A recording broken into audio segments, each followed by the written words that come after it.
Assalamualaikum warahmatullahi wabarakatuh. Halo teman-teman, apa kabar? Sudah siap kan untuk belajar biologi pada pertemuan hari ini? Nah, kali ini pada pembelajaran biologi, kita akan membahas mengenai ruang lingkup biologi. Adapun kompetisi dasar yaitu ada KD 3.1 dan juga 4.1. Nah, sebelum kita belajar tentang ruang lingkup biologi ini lebih jauh, teman-teman ada yang tahu apa itu biologi? Apa sih manfaatnya kita mempelajari biologi ini? Nah, mari kita simak. Biologi ini berasal dari bahasa Yunani. Bio sendiri yang berarti kehidupan atau hidup, dan logos itu yang berarti pengetahuan. Oleh karena itu, biologi ini berarti suatu ilmu pengetahuan yang mempelajari mengenai seluk-beluk tentang kehidupan dengan segala permasalahannya. Nah, adapun ciri-ciri dari ilmu biologi ini yaitu yang pertama, memiliki objek kajian berupa makhluk hidup. Yang kedua, dikembangkan berdasarkan pengalaman empiris. Yang ketiga, menggunakan cara berpikir logis. Yang keempat, untuk mengkajiannya memiliki langkah-langkah yang sistematis. Yang kelima, hasil kajiannya yang bersifat objektif. Dan yang terakhir, hasil kajiannya yang berupa hukum, yaitu ketentuannya yang berlaku secara umum. Lalu, kita akan membahas selanjutnya yaitu peta konsep. Adapun peta konsep dari ruang lingkup biologi ini yang pertama ada tingkatan organisasi makhluk hidup atau organisme makhluk hidup, ada cabang ilmu biologi, ada manfaat biologi, dan juga metode ilmiah. Langsung saja kita membahas yang pertama yaitu tingkat organisasi makhluk hidup atau organisme kehidupan. Pada tingkatan ini diawali dari tingkatan molekul, sel, jaringan, organ dan sistem organ, individu, populasi, komunitas, ekosistem, bioma, dan juga biosfer.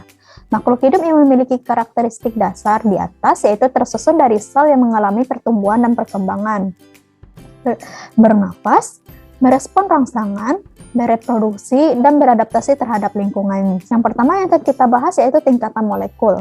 Makhluk hidup yang membutuhkan molekul organik sebagai sumber energi untuk menjalankan proses kehidupannya. Lalu, yang kedua pada tingkatan sel. Sel merupakan bagian terkecil yang menyusun tubuh makhluk hidup. Sel yang tersusun atas 3 bagian utama yaitu membran sel, sitoplasma, dan inti sel. Di teman-teman dapat melihat perbedaan antara sel hewan dengan sel tumbuhan melalui gambar di bawah ini. Lalu, kita akan membahas yang ketiga, yaitu ada tingkatan jaringan. Pada tingkatan jaringan yang pertama yang kita bahas yaitu ada jaringan hewan atau manusia. Ada beberapa macam diantaranya yaitu jaringan epitel, jaringan saraf, jaringan otot, jaringan ikat, dan jaringan rangka, dan jaringan darah. Sementara itu, pada tingkat jaringan tumbuhan yang terdiri dari jaringan epidermis, jaringan pengangkut, jaringan penguat, jaringan mesofil, jaringan parenkim, dan juga jaringan meristem. Tingkatan selanjutnya ada organ dan sistem organ. Contohnya, organ jantung yang berperan sebagai memompa darah pada manusia. Dan juga pada organ-organ tumbuhan, contohnya pada daun sebagai pertukaran gas dan berlangsungnya proses fotosintesis, bunga sebagai perkembangbiakan, dan akar sebagai penyerapan air dan garam-garam mineral dalam tanah. Gambar mengenai organ yang ada pada manusia dan juga yang pada tumbuhan. Lalu, pada tingkatan selanjutnya ada tingkatan individu.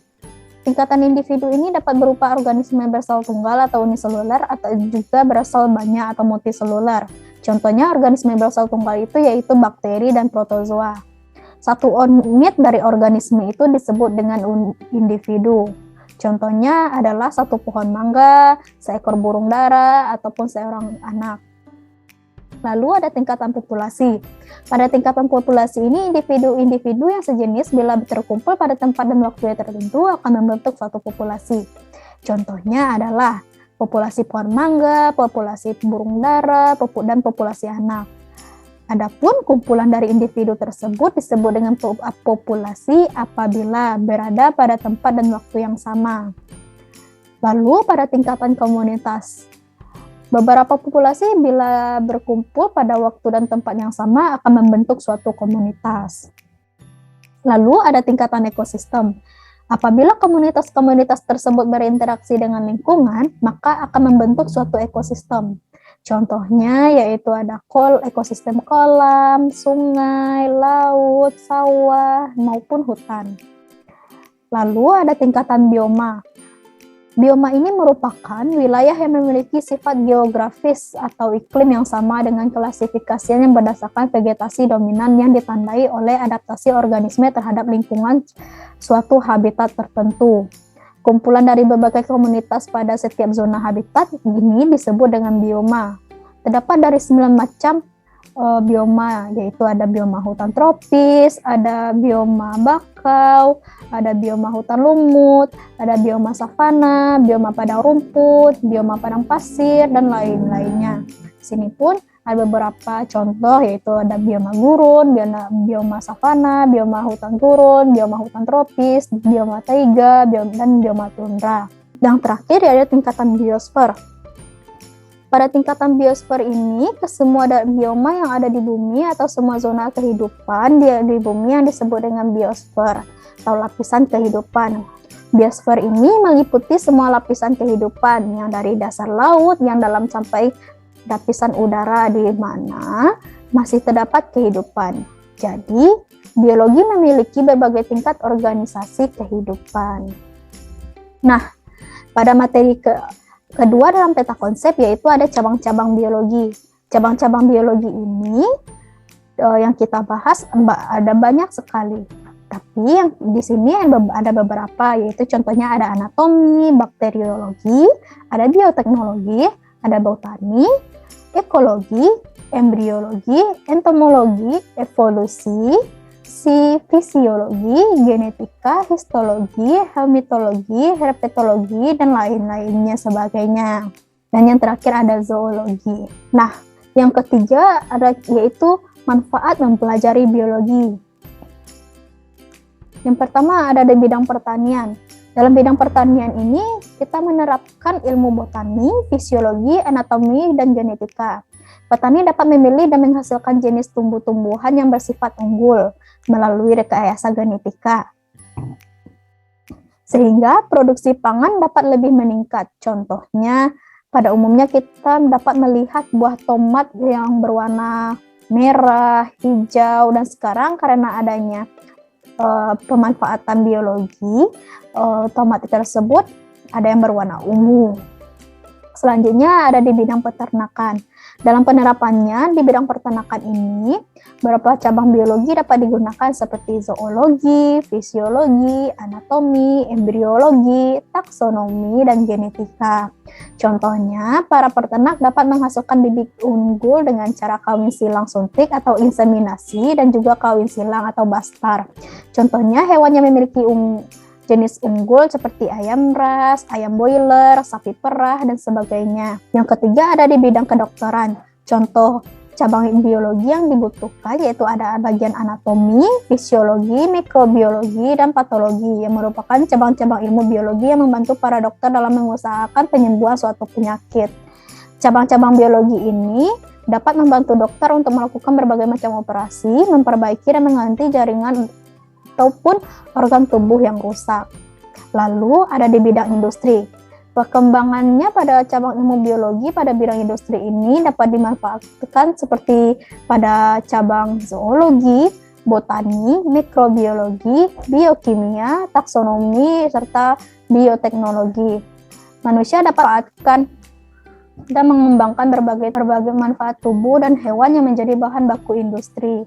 Gambar tersebut salah satunya yang dapat dimanfaatkan yaitu mikroorganisme dalam kehidupan industri. Contohnya dalam pemanfaatan susu sapi menjadi bahan pembuatan yogurt. Lalu pada bidang perikanan, pemanfaatan biologi ini dalam bidang perikanan seperti upaya dalam membudidayakan ikan, serta dalam usaha dalam pelestarian ekosistem perairan lainnya untuk pelestarian terumbu karang, hutan mangrove, dan hutan bakau. Lalu pemanfaatan bidang kriminologi, yaitu molekul DNA dapat diisolasi dari sel, kemudian dideteksi sehingga memberikan gambaran enzim restriksi yang khas pada setiap orang. Lalu materi selanjutnya yaitu adanya metode ilmiah. Nah, metode ilmiah ini yaitu suatu pendekatan ilmiah. Metode ilmiah ini juga merupakan materi selanjutnya yang akan kita bahas, yaitu ada metode ilmiah. Nah, metode ilmiah ini merupakan suatu pendekatan ilmiah, di mana metode ilmiah ini merupakan suatu prosedur atau urutan langkah yang harus kita lakukan untuk melakukan suatu proyek ilmiah atau science project. Adapun orang yang melakukan penelitian tersebut disebut dengan peneliti. Metode ilmiah ini juga meliputi langkah-langkah beberapa, yaitu yang pertama memilih masalah, mengumpulkan informasi, merumuskan masalah, merumuskan hipotesis, melakukan eksperimen, analisis data, menarik kesimpulan, dan juga yang terakhir yaitu publikasi, mempublikasikan hasil dari kajian ilmiahnya. Adapun dalam melakukan metode ilmiah, penelitian diperlukannya variabel sebagai bahan observasi. Ada dua variabel yang dibutuhkan. Yang pertama variabel bebas dan juga variabel terikat. Pada variabel bebas, variabel yang mempengaruhi variabel terikat dengan segala yang dibuat berbeda. Secara sederhana, variabel bebas ini merupakan penyebab dalam percobaan. Nah, adapun variabel terikat yaitu variabel yang mempengaruhi oleh variabel bebas. Atau secara singkatnya, variabel terikat ini merupakan variabel yang tengah diobservasi. Lalu, dalam metode ilmiah yang dilakukan dalam laboratorium, adapun digunakan keselamatan kerja. Di sini teman-teman dapat melihat possible dari keselamatan kerja. Contohnya yang pertama adanya mudah terbakar, di mana contoh bahannya yaitu ada alkohol, minyak tanah, dan parfum. Selanjutnya ada iritasi atau berbahaya, berbau tajam dan menyengat. Contohnya uap amonia, asam sulfat, dan kloroform. Lalu yang ketiga ada mudah meledak. Yang keempat ada korosif. Yang kelima ada bahan beracun. Yang terakhir ada radioaktif. Baik, mungkin hanya itu materi kita pada pertemuan hari ini. Sampai jumpa lagi. Assalamualaikum warahmatullahi wabarakatuh.